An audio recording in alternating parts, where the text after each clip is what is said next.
नमस्कार मित्रांनो, आज आपण बोलणार आहोत लाडकी बहीण योजना संदर्भातील एक अत्यंत महत्त्वाच्या अपडेटबद्दल। पुन्हा ई-केवायसी कोणी करावी? अनेक बहिणींना प्रश्न पडलेला आहे की आम्ही आधीच ई-केवायसी केली आहे तरी पुन्हा का सांगितली जात आहे? तर मित्रांनो, आजच्या व्हिडिओत हे सगळं सविस्तर समजून घेऊया। पुन्हा ई-केवायसी कोणी करणे आवश्यक आहे? खालील बहिणींनी नक्कीच पुन्हा ई-केवायसी करावी। 1. ज्यांची आधीची ई-केवायसी अपूर्ण इनकम्प्लीट आहे। उदा. कागदपत्रांमध्ये चूक, फोटो मॅच न होणे किंवा आधार लिंक नसणे। 2.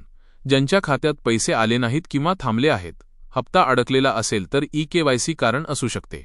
3.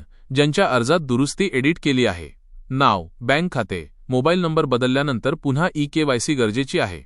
4. ज्यांचा अर्ज प्रलंबित पेंडिंग स्थितीत आहे, अशा बहिणींची पडताळणी पूर्ण झालेली नसते। 5. ज्यांना SMS नोटीस आली आहे, शासनाकडून किंवा पोर्टलवर सूचना आली असल्यास ई-केवायसी अनिवार्य। कोणाला पुन्हा ई-केवायसी करण्याची गरज नाही?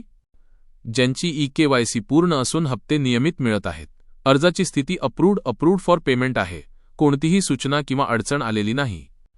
ई-केवायसी कुठे करायची? जवळच्या CSC केंद्रावर, सेतू महा ई-सेवा केंद्र किंवा अधिकृत लाडकी बहीण योजना पोर्टलवर। लक्षात ठेवा, आधार कार्ड आणि मोबाईल नंबर सोबत ठेवा। महत्त्वाची सूचना: ई-केवायसी वेळेत केली नाही तर पुढील हप्ता थांबू शकतो, अर्ज रद्द होण्याची शक्यता असते। म्हणून मित्रांनो, ज्यांना लागू होते त्यांनी तात्काळ ई-केवायसी पूर्ण करा। शेवटची विनंती: हा व्हिडिओ जास्तीत जास्त बहिणींपर्यंत पोहोचवा। लाईक करा, चॅनल सबस्क्राईब करा, काही प्रश्न असतील तर कमेंटमध्ये विचारा। धन्यवाद।